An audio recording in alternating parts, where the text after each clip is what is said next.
Hey guys, welcome to the video and welcome to the channel. So this is going to be an intro for my RC section, and what I wanted to do is I want to give you guys a quick brief little overview of what RCs I currently have, what RCs are coming in soon, and the videos that I'm going to be making here in a little while. So starting off, I have for my RC cars, I do have the Traxxas Slash.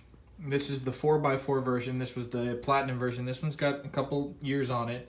I'm going to do an overview of the car, what all I've got in it, and what I've done to it and what I'm going to be doing to it.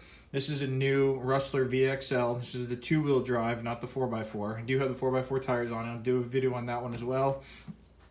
My toolbox setup that I have from RC stuff, I have a couple different helicopters, some small ones, different ones.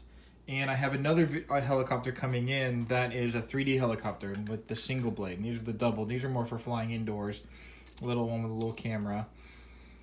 An RC charging section and everything that I've got.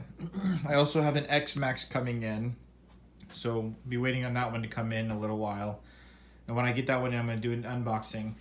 So what I'd appreciate, guys, if you guys would subscribe, leave a comment below, and let me know what car, helicopter, what videos you guys would like to see first. If you have any questions that you'd like answered in the video when I make it, I'd be happy to mention you in the comments and mention your question and answer the question as I make the video. But I'm going to make a video on each one of these, give a little overview on them, price points, what my opinion of them are, how they fly, whether or not these make great gifts, and how I think that they would handle and hold up for you guys. Alright, thank you for joining me and have a great day.